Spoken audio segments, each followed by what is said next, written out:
Halo, apa kabar semuanya? Hari ini kita akan pelajari status dan peran dalam interaksi sosial. Sebelumnya, kita telah mempelajari bentuk-bentuk interaksi sosial yang bersifat disosiatif. Di antaranya ada persaingan, kemudian ada kontroversi, dan yang ketiga ada pertentangan. Selain itu, kita telah mempelajari hubungan individu dan kelompok dalam interaksi sosial. Yang pertama, hubungan individu dengan individu, kemudian individu dengan kelompok, dan ketiga kelompok dengan kelompok. Kemudian kita telah mempelajari hubungan antara keteraturan sosial dan interaksi sosial yang di dalamnya terdapat tertib sosial atau social order. Kemudian yang kedua ada order, yang ketiga ada keajekan, dan yang keempat ada pola. Selanjutnya, mungkin kalian bertanya-tanya, apa hubungannya antara status dan peran yang dimiliki seseorang dengan interaksi sosial? Status dan peran seseorang akan mempengaruhi cara seseorang tersebut berinteraksi kepada orang lain.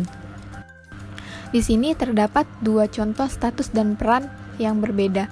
Yang pertama ada interaksi siswa dengan siswa, dan yang kedua ada interaksi guru dengan siswa, di mana siswa dengan teman sebayanya akan memiliki cara berbicara yang lebih santai dibandingkan cara berbicara guru dengan siswa, karena hal ini didasari oleh status dan peran yang berbeda di antara keduanya. Oleh karena itu, dapat dikatakan status dan peran seseorang itu mempengaruhi cara berinteraksi mereka. Selanjutnya kita masuk ke dalam pengertian status sosial. Jadi, status sosial menurut Ralph Linton adalah sekumpulan hak dan kewajiban yang dimiliki seseorang dengan mencerminkan kedudukannya dalam masyarakat.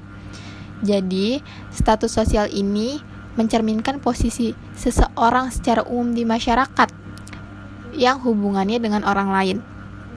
Status sosial yang mereka dapatkan akan mempengaruhi hak yang mereka miliki dan kewajiban yang harus mereka jalankan. Selanjutnya di sini terdapat 3 bentuk klasifikasi status sosial menurut Ralph Linton. Yang pertama ada ascribed status.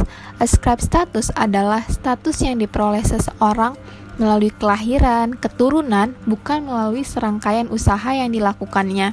Yang kedua ada achieve status. Achieve status merupakan kedudukan seseorang yang dicapai melalui usaha-usaha yang disengaja. Jadi, untuk mendapati status tersebut, seseorang memerlukan usaha tersendiri untuk menggapai statusnya. Yang ketiga ada assign status. Assign status merupakan status yang diperoleh dari pemberian pihak lain. Selanjutnya terdapat contoh dari ascribed status.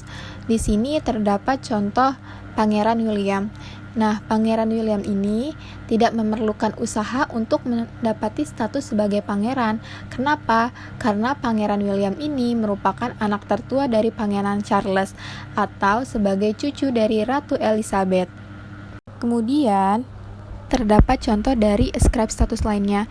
Apabila seorang perempuan beretnis Betawi menikah dengan laki-laki beretnis Betawi, kemudian mereka memiliki anak yang lahir di Jakarta, maka anak tersebut memiliki etnis yang sama, yaitu etnis Betawi. Etnis tersebut didapati sang anak tanpa usaha apa-apa, dikarenakan kedua orang tua mereka beretnis Betawi dan anak tersebut dilahirkan di Jakarta. Selanjutnya terdapat contoh achieve status, yaitu seorang dokter.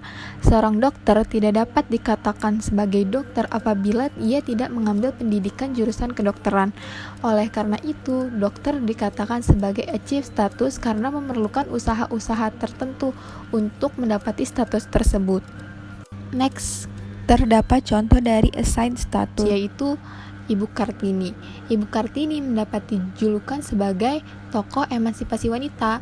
Hal ini didapati oleh Kartini karena Kartini memperjuangkan kesetaraan wanita pada saat itu di mana kaum wanita keberadaannya belum cukup dihargai.